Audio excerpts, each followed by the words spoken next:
Welcome to the Midnight Codex, where forgotten truths breathe and shadows tell their tale. Tonight, don't blink and don't look behind you. I need to write this down. Maybe someone will believe me. I don't have much time left, not much at all. But if you're reading this, you're probably the only one who can understand, because I can feel it creeping closer. Whatever it is. And I don't know if I'll make it through the night. It all started late one evening, around 9:30. The kind of late when the air outside feels too thick, and you know that nothing good will happen after dark.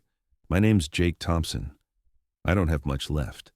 Ex-convict, ex-everything, really. Just another guy whose mistakes have piled up higher than he can climb. I had nothing. And when I say nothing, I mean it. A dingy one-room apartment, a couch from a yard sale, and a fridge so empty it echoed when you opened it. I had my share of small jobs, barely enough to keep the electricity running, but nothing that paid the bills or made a dent in the mistakes I couldn't forget. I had a lot of time to think, and that's dangerous. Too much time and your brain starts feeding you questions you don't want to answer. Why bother? Why try? These were my daily mantras, but all of that changed the night I found the letter on my doorstep. It was a plain brown envelope, nothing special about it, just the usual junk mail. But there was something about it that made me hesitate before tossing it out. It wasn't a thick letter, and there was no return address. Just a name on the front, Mr. Hayes. I didn't recognize it, and I almost threw it away, thinking it was another one of those scams or requests for donations. But for some reason, I didn't. Call it gut instinct, or maybe just desperation. But I opened it. Inside, there were only a few lines written in sharp, neat ink.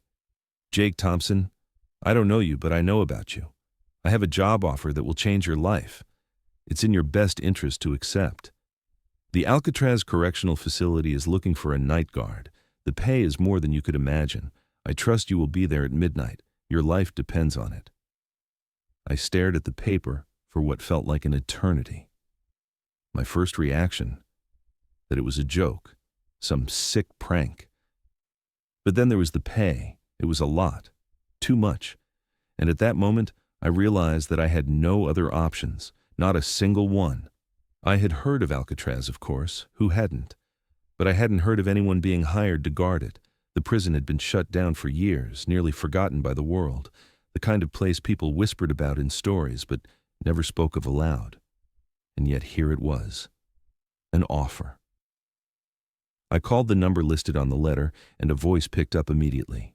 It was cold, detached, no warmth, just a voice that seemed to carry an authority of its own. Be at the gates at midnight. Don't be late. That was it. No further instructions, just those words hanging in the air. And I didn't ask questions, because frankly, I didn't care. What was the worst that could happen? I needed this. It was a way out of the spiral I'd been stuck in for so long. I arrived just before midnight, standing in front of the Alcatraz Correctional Facility, a building as infamous as it was forgotten. It had been abandoned for decades, its name synonymous with some of the country's most dangerous criminals. The stories I'd heard about it always seemed exaggerated, like urban legends meant to frighten. But the moment I stood there, staring at the rusted gates, a cold weight settled in my chest. It wasn't just the silence, it was more than that. It was the absence of sound. The world outside seemed to have vanished, leaving only the prison and me, alone in the night. A figure appeared from the shadows, tall and cloaked in black. I could barely make out his face, his features obscured beneath a wide-brimmed hat. Jake Thompson, his voice was low, calm. I'm glad you came. The voice carried an undertone that made my skin crawl, but I didn't show it. I had nothing left to lose. He handed me a clipboard. I didn't look at it, just signed my name, too desperate to care about the details. The money was enough. That's all I needed to think about. Without saying another word, Mr. Hayes led me into the prison. The air was thick and stale, like it hadn't been disturbed in years. The floors creaked under our footsteps, but there was no sign of life anywhere, not even rats or insects. It was as if the place had been abandoned not just physically, but spiritually. We made our way through the dark corridors, and I could feel it, something in the air, a heaviness, a watching presence. I tried to shake it off, but every step I took seemed to echo longer than it should. My senses were heightened, everything too sharp. My heartbeat seemed to pick up pace, the sound of it thumping in my ears. I was just too aware.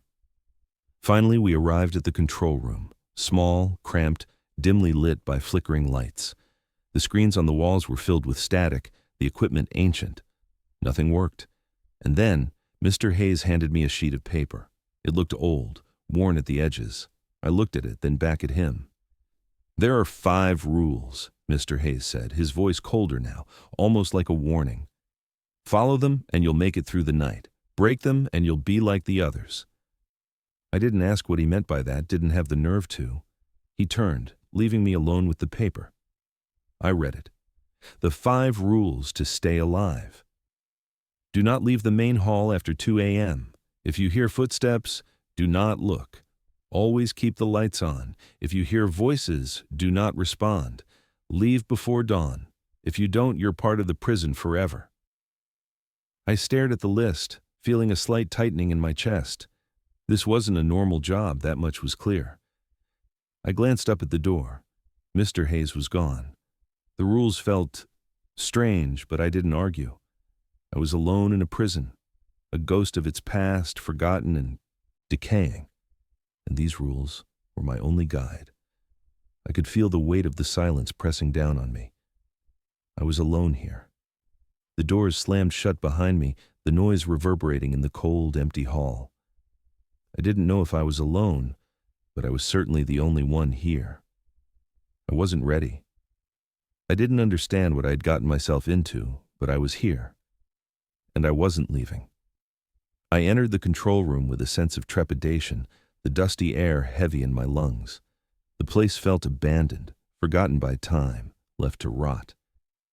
The only light came from flickering overhead bulbs, casting elongated shadows across the room. The monitors on the desk were shattered, their screens dim and broken. Old paperwork cluttered the desks, yellowed and curling at the edges, as if the place had been frozen in time. The walls were decorated with unsettling, half-finished sketches, distorted images of the prison itself, faces twisted in agony, bodies contorted in impossible shapes. Some of the drawings seemed familiar, almost as if the prison had changed over time, the walls reflecting something darker, something more grotesque than I'd seen in the structure itself. Faces that seemed to watch me from the sketches. Their hollow eyes followed me wherever I went. I forced myself to look away. Focus, Jake. It was just another job. I'd gotten the offer, and I was here for one reason: money. But the place, the prison itself, it was beginning to feel like it had a life of its own. Mr. Hayes stood by the control desk, waiting. His presence was calm, detached. He didn't need to say anything. I already knew what was coming. Without another word, he handed me a piece of paper. It was clean, folded neatly in half. My fingers brushed against it, cold to the touch, as if the paper had been waiting here for me. The ink on it was dark, the words sharp, each one cutting through the silence of the room. I glanced at it. 5 rules. That was all it was. The 5 rules to stay alive. Do not look out of the windows after 2 a.m. Lock all doors behind you when you leave a room. Never speak to the voices on the radio. If you hear footsteps in the hall, stay silent. Leave before 6 a.m. If you don't, you're part of the prison forever. I didn't say anything at first. I just stared at the paper in my hands. What were these? The rules felt off. Strange. At that moment, I wanted to laugh, to dismiss it as some kind of twisted joke, but something about the way Mr. Hayes was watching me made it impossible to ignore. His eyes were locked onto mine, unblinking. It wasn't just the calm in his voice. It was the certainty. He believed this, and that was enough to make me feel like something was wrong. I read the rules again. They didn't make any sense. Don't look out the windows. Why? Voices on the radio? Who the hell would be talking to me on the radio? And then the last rule. Leave before 6 a.m. or be trapped here forever. That was it. That was the one. that sent a chill down my spine. Part of me wanted to brush it off. It was crazy, right? But then I glanced back at Mr. Hayes and I saw it in his eyes. This wasn't a joke. This wasn't some misguided superstition. There was something more, something I couldn't quite grasp. Mr. Hayes gave me a cold smile and turned away, leaving me standing there with the rules in my hands. "Follow them," he said. "Or else." I was alone. The room felt colder, quieter. The walls seemed to press in, and the air grew heavier with every breath. It was a prison, sure, but it wasn't just that. It was more. There was something alive here, something watching me, waiting for me to do something wrong, something waiting for me to break the rules. I glanced around the room, forcing my mind to focus. Just follow the rules, I told myself. I had a job to do, a job that would pay well enough to get me out of the mess I was in. So, I took the first step. I walked toward the windows. I didn't want to, but I had to see. Just a quick glance, nothing more. And yet, as I approached, I remembered the rule. Don't look out of the windows after 2 a.m. I stopped myself. The weight of the rule sank in, and I realized I had to follow it, whether I believed in it or not. The idea that breaking the rule would lead to something terrible settled into my gut. Something deep inside whispered that this wasn't just superstition. The prison had its own rules, and breaking them meant I wasn't just dealing with a physical place anymore. The next rule was easy enough. I moved from room to room, locking the doors behind me. Lock the doors. It wasn't difficult, just another task. But each time I heard the clank of the lock, it felt like I was shutting myself in, like the prison was slowly tightening its grip on me. It wasn't just a building. It was a living, breathing entity. It knew where I was, and it was getting closer.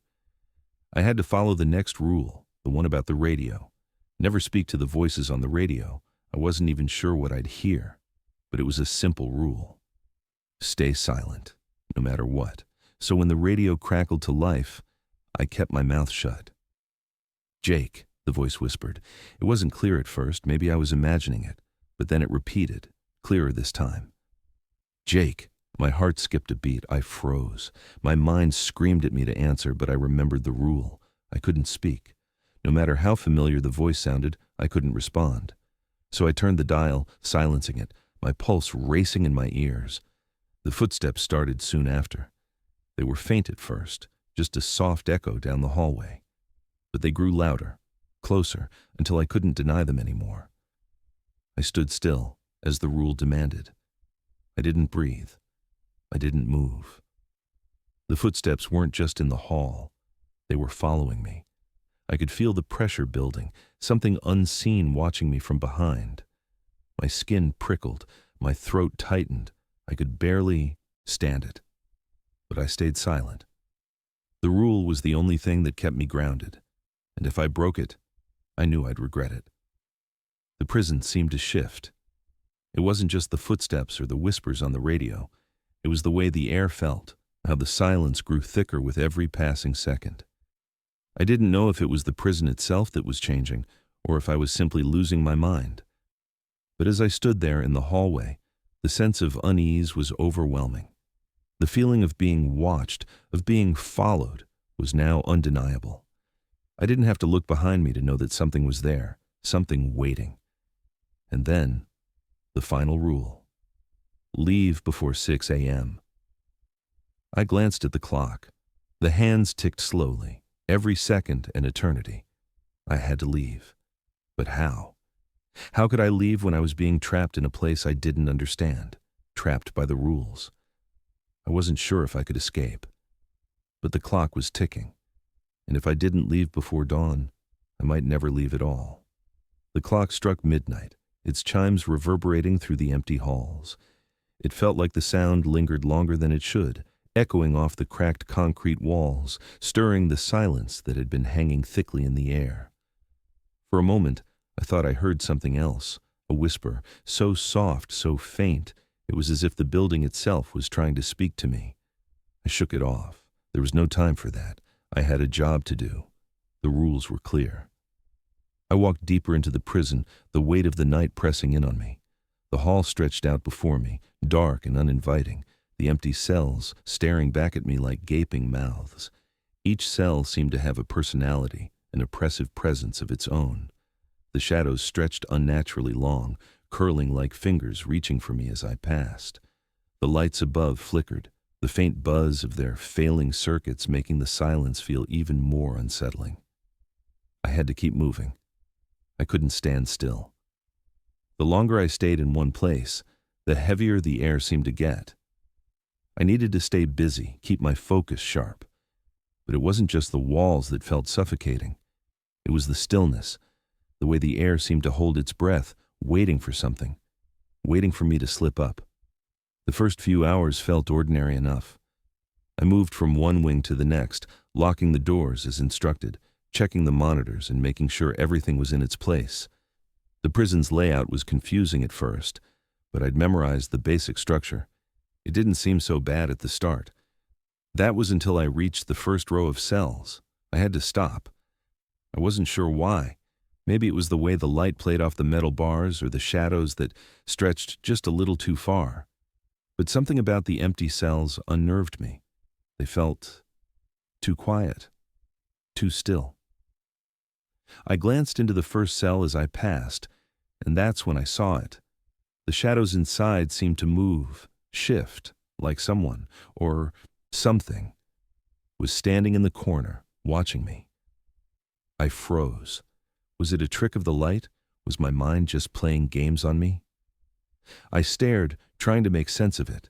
But then, for a brief second, the shadow took shape, eyes hollow and dark, staring right at me.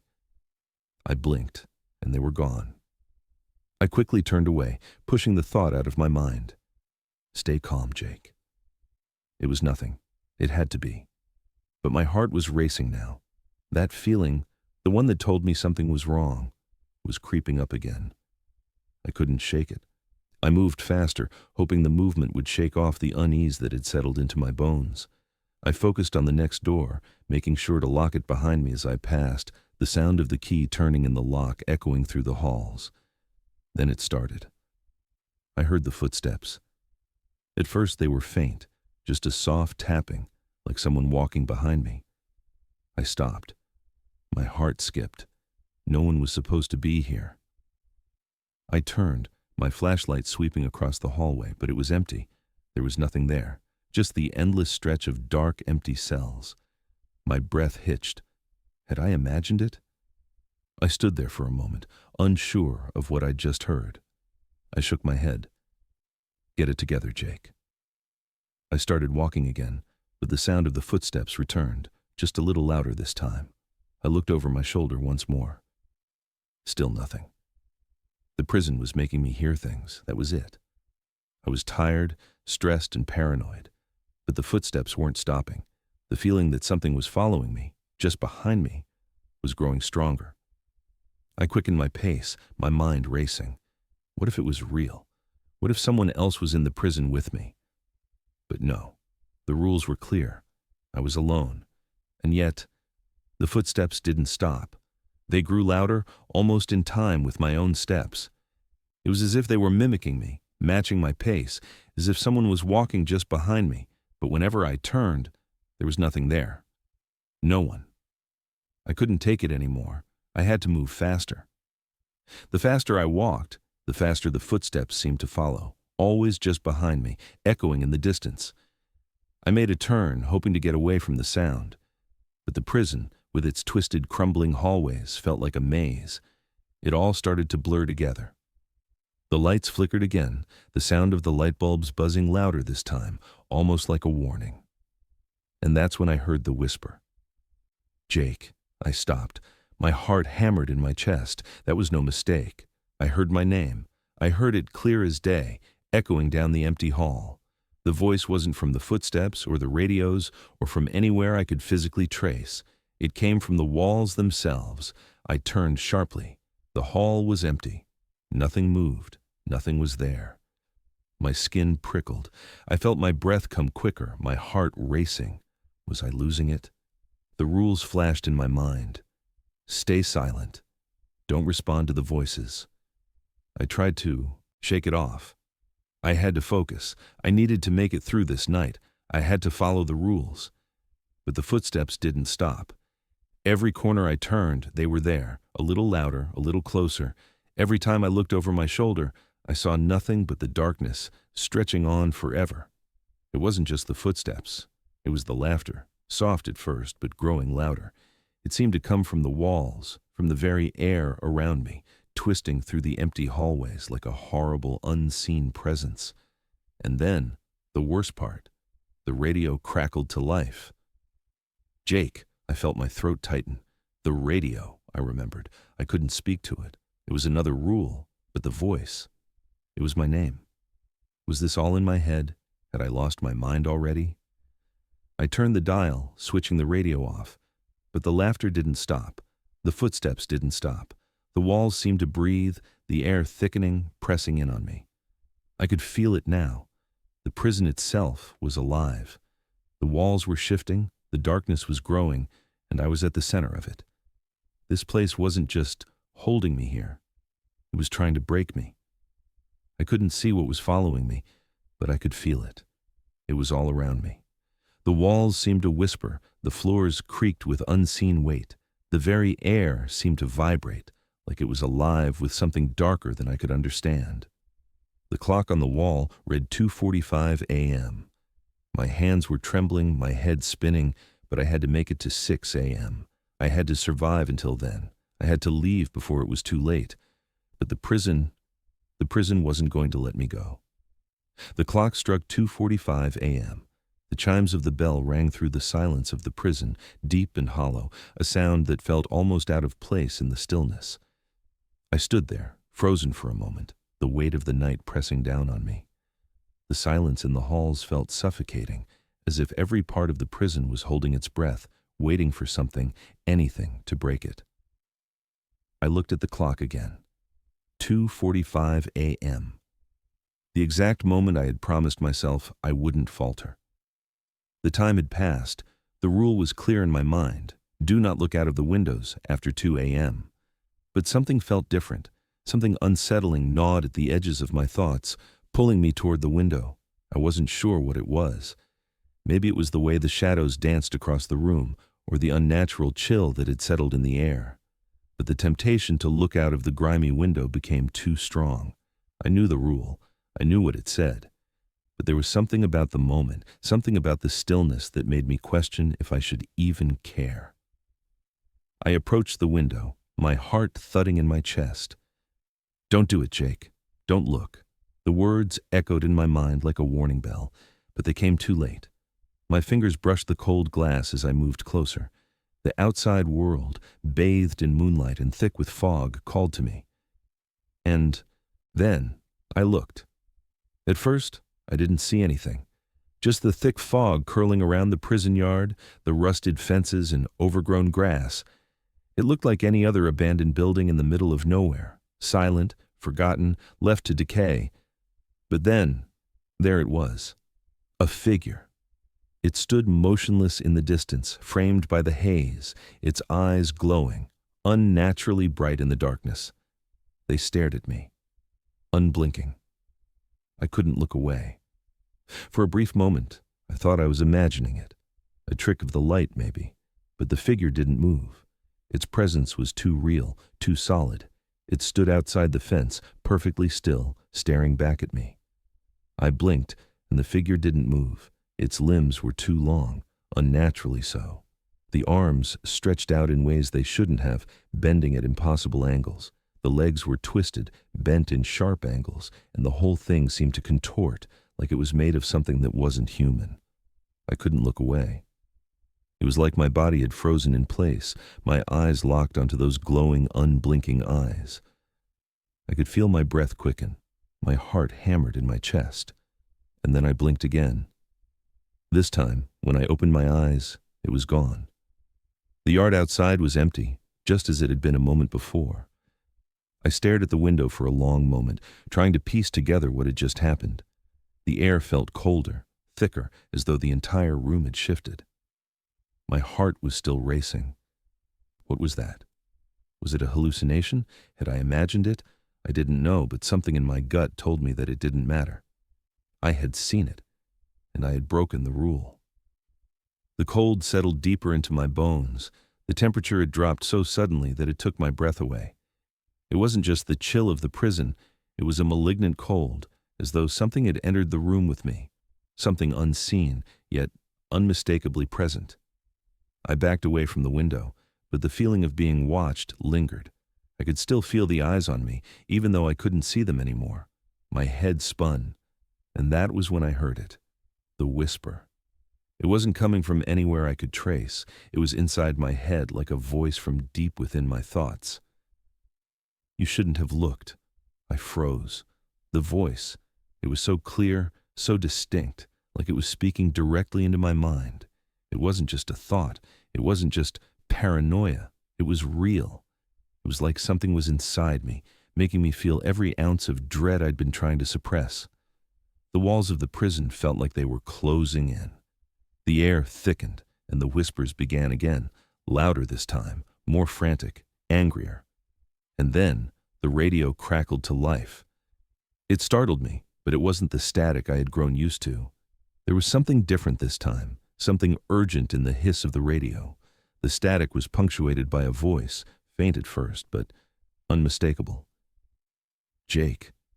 My heart stopped. He didn't need to hear it twice. It was the same voice I had ignored before, the one that had come over the radio earlier, the one I had turned off. But this time, there was something more to it. It was insistent, demanding my attention. The voice called my name again, this time louder, sharper. I wanted to turn it off. I knew I had to turn it off. The third rule: never speak to the voices on the radio. But my hand froze, hovering over the dial. I had already broken the first rule. Could I afford to break another? I quickly turned the dial, cutting the connection off. The static roared through the speakers, but I didn't care. I didn't want to hear it anymore. But the silence didn't come. The air around me felt alive, charged with something I couldn't explain. It was as though the prison had become more than just a place. It was aware. It was watching. I could feel the walls pressing in on me, their oppressive presence suffocating. I could almost hear them breathing, like they were waiting for me to make a move, waiting for me to make another mistake. I staggered back from the radio, my heart pounding in my chest. I didn't dare look back at the window. The whispers had started again, but this time they weren't just in my head. They were coming from inside the walls, as though the prison itself had begun to speak to me. I glanced at the clock. 2:55 a.m. The minutes had stretched on longer than I had realized. Time was slipping away. The prison was waking up, and I had just opened the door for it to do so. I could feel it now. It wasn't just the cold or the voices or the whispers. It was something older, something ancient. It was alive, and it was aware of me, of my mistakes. The rules weren't just guidelines. They weren't just things to follow or ignore. They were the thin line between survival and something much worse. And I had just crossed that line. The prison wasn't just holding me inside. It was pulling me in, drawing me deeper into its grip. And now I had no idea how to get out. The air inside the prison had changed. It wasn't just cold anymore. It was suffocating. The walls, the very fabric of the place, seemed to be closing in on me. With every step, I felt like I was sinking deeper into the ground. The silence had become unbearable. It wasn't peaceful anymore. It was oppressive. There was something pressing down on my chest, something heavier than just the physical decay of the prison. Every step I took echoed in the halls, but it felt like the echo lingered too long, as if the walls themselves were swallowing the sound. I had been here for hours, or maybe it was days. Time had stopped making sense. The only thing I could focus on was the shifting presence that surrounded me. Something was watching me. Something was waiting. And it wasn't just the sound of footsteps following me anymore. It was the prison itself. I stumbled into the warden's office without much thought. My hands were shaking as I pushed the door open. The room smelled old, the air thick with dust and the stale scent of forgotten paperwork. It was a room I hadn't dared enter before, one of the many rooms I had avoided during my rounds. The warden's office, the heart of this forsaken place, was something I never felt I needed to explore. But now I found myself inside, desperate for answers. I wasn't sure what I was looking for, but I had to find something. I had to understand what was happening, why the rules felt like more than just mere precautions, why breaking them seemed to have awakened something. I pulled open the drawers of the desk. Papers, documents, and folders filled them, all yellowing with age. I sifted through them without reading until something caught my eye. A thick, old folder, partially hidden beneath a stack of reports. It was labeled, Classified, Restricted Access. My heart skipped a beat. I opened it, not caring that the papers inside looked like they hadn't been touched in years. The first sheet was dated long ago, 1957, and the writing was hurried, slanted. I could barely make it out, but the words were clear enough. Subject 347, disappearance, last known guard report 6:30 p.m. No trace of subject or guards. Investigation marked as unsolved, classified. I felt the blood drain from my face. I skimmed through more pages, reading about the torture of prisoners and reports of strange experiments. Guards disappearing, some never found again, and then another report, written by the warden himself. The walls are shifting. We are not alone here. Something is woken. Do not speak of it. Keep them locked in. Keep it contained. My hands went cold as I read it. The walls were shifting. What did that even mean? The prison was alive, wasn't it? I felt it in my gut, the way the air changed, the way the place felt like it was breathtaking when I walked through it. This wasn't just about a haunted prison. It was something alive, something that was feeding off the fear, the confusion, the suffering of the people who had been trapped here before me. I could hear it now. The whispers had become louder. I'd thought they were just in my head, the product of my growing paranoia. But now, as I sat in the warden's office, I realized they were something more.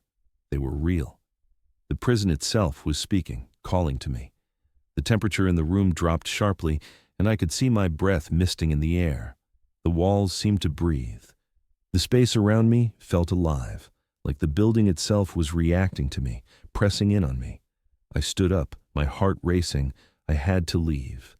But the whispers weren't just in the air now. They were inside my head. They were in my bones. I could feel the weight of them pulling me deeper into the heart of the prison. I turned away from the desk, but the room didn't feel right. The walls seemed to be closing in, shifting, warping. The hallway outside wasn't the same as I had seen it earlier. The prison was alive, and the more I moved through it, the more I felt it. The shadows that clung to the corners of my vision weren't just tricks of the light anymore. They were figures, shapes moving just out of reach, waiting for me to turn around. I stumbled back toward the main corridor, my mind spinning. I couldn't focus, I couldn't breathe. The air was thick, and I could hear the faint sound of footsteps again. But these weren't just echoes. They were real. They were close. I turned the corner and froze. There, standing at the far end of the hall, was a figure. I could see it out of the corner of my eye, too tall, too still, just standing there, its body bent in impossible angles, its eyes glowing, even in the darkness. The same figure I had seen outside the window. I blinked, and it was gone. I could feel my pulse racing. My heart hammered against my ribs as I stood frozen. Had I imagined it? I knew it was real. It wasn't just a person. It wasn't just some trick of the light. I had violated the first rule. I had looked when I shouldn't have. And then, as if the walls were laughing at me, I heard the radio crackle again. This time, the voice wasn't faint. It was clear, insistent. Jake. I clenched my fists, the pain of my own ignorance, my own disobedience weighing down on me. I remembered the rule, the one I had so foolishly ignored. Never speak to the voices on the radio. I couldn't breathe. I turned away from the radio, desperately trying to focus on something else, anything else. But the whispers, they were louder now, and the walls seemed to be tightening around me, pressing in, getting closer. I'd crossed a line, and now there was no going back. The prison was awake, and it knew me. Every time I followed the rules, the prison seemed to shift. Every time I took a step, the walls moved closer, trapping me deeper inside.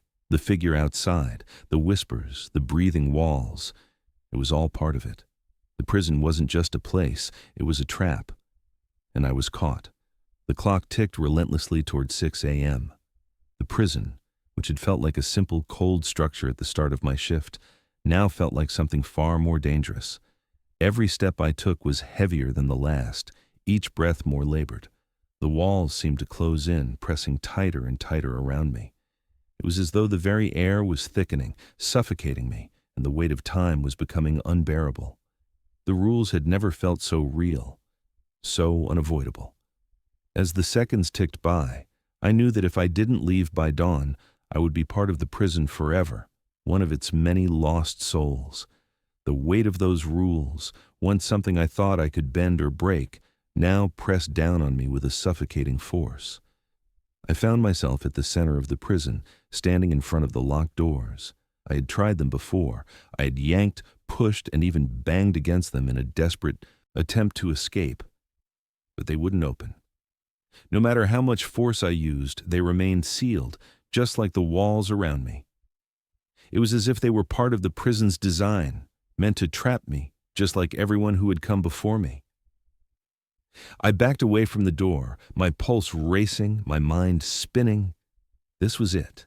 I had reached the center of it all, the last step. The whispers grew louder. They weren't just in my head anymore. They were in the air, echoing in the room, wrapping around me, making everything feel unreal. I tried to block them out, but they only grew more insistent, more urgent. I had heard them before, but now their message was clear. "You're already one of us." The words hit me like a physical blow. I froze. My heart skipped a beat. The voices that had once seemed like part of the building's eerie ambiance now felt like a death sentence, a revelation I hadn't wanted to understand. I stumbled back, my thoughts racing. What did that mean? I was already one of them? How? How could I, someone still alive, be a part of this prison? My mind raced, and for the first time, I felt the horrifying truth sink in. This prison was no longer just a place of confinement. It was alive, and it had been feeding on the souls of those who came before me. It was feeding on fear, and now it was feeding on me. I turned, my eyes scanning the room. The clock, the only thing in the room that seemed constant, ticked forward. 6 a.m. But something had shifted. The space around me was different. The walls, once solid and immovable, now seemed to shift like they were breathing. The air, once thick and oppressive, now felt even denser. Time felt warped, distorted, as if I had been lost in its grasp for far longer than I realized. The whispers had started again, but this time, they weren't just voices. They were commands, pleas, and threats. I could hear them in every corner, bouncing off the walls, reverberating in my skull. They weren't just calling my name. They were calling me home. I had to leave. I had to, before dawn. But the doors wouldn't open. The walls were closing in. I was trapped, and I realized with a sickening certainty that I was never supposed to leave.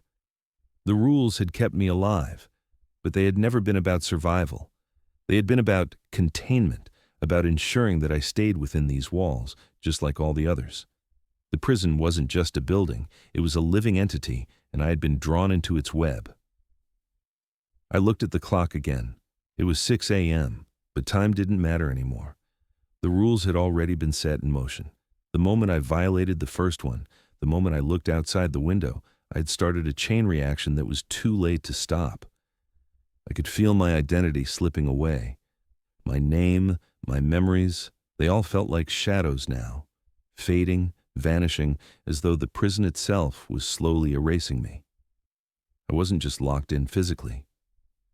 I was losing myself, becoming part of its dark legacy. The shifting walls, the suffocating air, the growing sense of unease. It wasn't just the prison I was fighting anymore. It was everything I had ever been. As the clock ticked past 6 a.m., the final rule seemed to take effect. The doors that had been locked now sealed tighter, as if the prison itself had decided to trap me. But that wasn't the worst part. The worst part was the realization that it had never been about keeping people out. It had been about keeping them in. Keeping us in. I turned and stumbled toward the closest cell. My mind screamed, but I couldn't make sense of it. It felt like I was walking in a nightmare, my feet moving automatically, drawn by some unseen force. The walls seemed to tilt, the floor seemed to sway, and the moment I stepped into the cell, I saw it. There, standing in the shadows of the room, was a figure, its outline barely visible in the dim light. It looked like me. My own face, twisted and pale, staring back at me with hollow eyes. I was already here. I reached for the bars, trying to pull myself away, but it was no use. I was part of it now. The prison had already claimed me. I was one of them, trapped in its endless cycle, just like the others before me. The walls of the prison shifted, and I could hear the whispers growing louder, wrapping around me. The figure in the cell, myself, moved closer, its eyes locking with mine. The door slammed shut behind me, and I realized with a cold shiver that I was no longer the person who had entered this place. I had become a part of it. The final realization hit me. The job had never been about guarding the prison. It had been about ensuring that no one ever escaped. And now, I had joined the others, forever trapped in the prison's cursed embrace, cursed to roam its halls for eternity.